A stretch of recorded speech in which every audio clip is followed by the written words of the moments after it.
I am a sucker for nostalgia.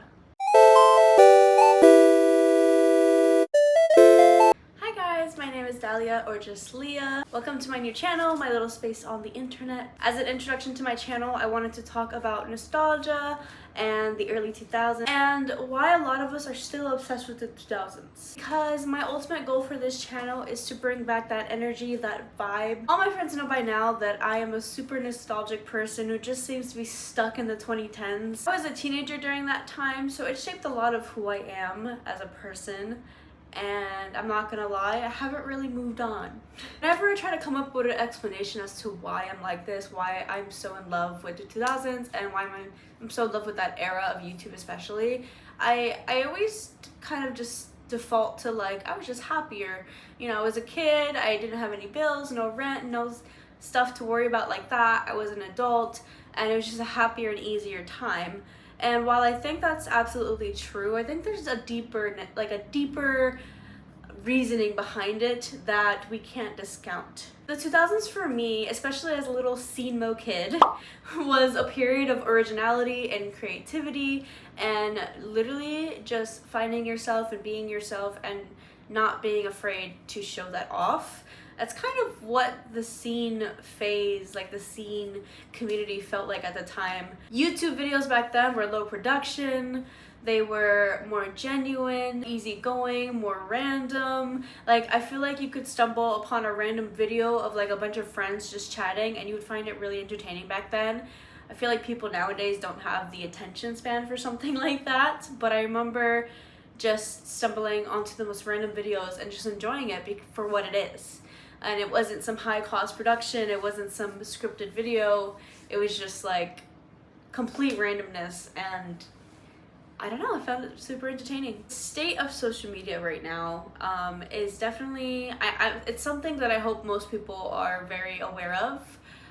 It's a time where originality and subcultures and any kind of like individuality, that's my Tamagotchi, sorry. It's a time where a lot of individuality has just died.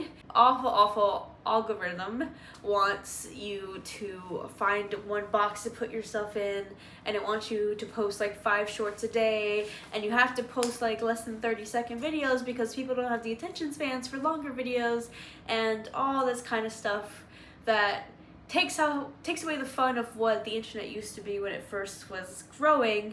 And now it's just so bland, and it's everyone's just a copy of another person, and it just feels so stale and sad being on the internet nowadays.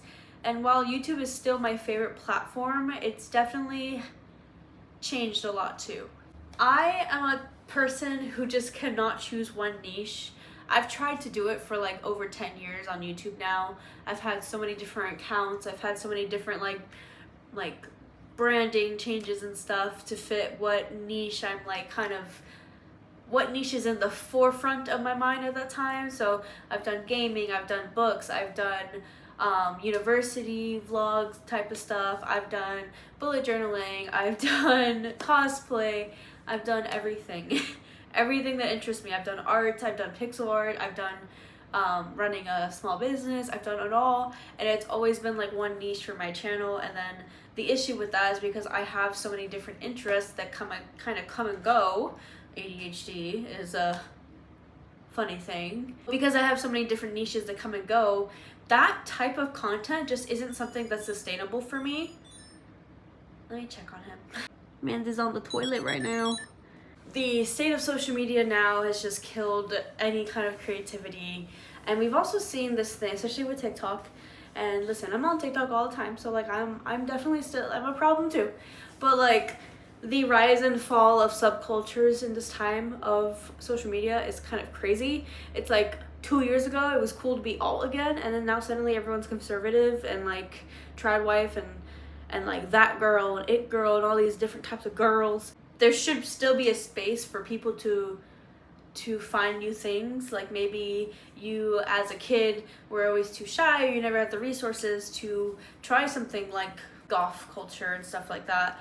maybe that's something you never got to experience, so now as an adult you find it through TikTok and suddenly it resonates with you, and now that's like something that resonates with you. I think that's totally okay. I had a similar thing with cottagecore because I've always been more alternative, but I've always been someone who loves earth and nature, and I was in school for botany for a while, and so when cottagecore came around, especially fairycore, it just kind of hit in the right spot. So does my love for the 2000s and nostalgia have to do with a time where I was happier and less stressed and probably less depressed? Yeah, but I don't think you can discount the fact that just back then social media felt more genuine and fun and less stressful, and there was less rules about like how many seconds long a video has to be, and like what trends you have to do and what style you have to do, and how many hobbies you can talk about before it gets too much for the algorithm. And I'm just sick of it. I'm sick of it. Like I said, I've been trying to do YouTube videos for more than 10 years now. None of my channels have gone past like 400 subscribers. So we're trying again, but we're gonna try it in a way that it's more sustainable for me, a way that's more fun for me, and hopefully more fun for you.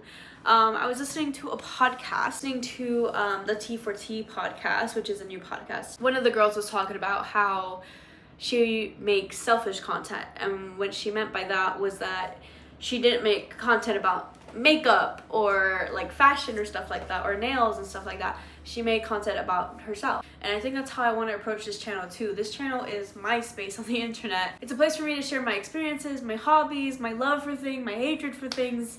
It's a space where I can just show parts of myself on the internet without having to feel like I have to draw pixel art till the day I die, or I can't upload a video until I'm out of my bug slump, or stuff like that. I'm tired of it. I'm ready for a change. And so if any of this resonated with you today, then you'll probably maybe like my channel. I just crave the customization, the flavor, the creativity that comes with older YouTube. So we're gonna try to resonate that here. Is it gonna be perfect? No.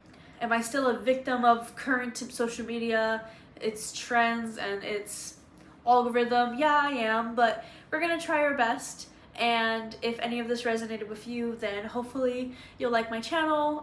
Give it a subscribe if you're interested in. Like I said, I kind of mentioned before, some of the things I'm really into. I love gaming. I love art. I've been on and off it because, like I said, I used to run a small business and it kind of burnt me out in the art field.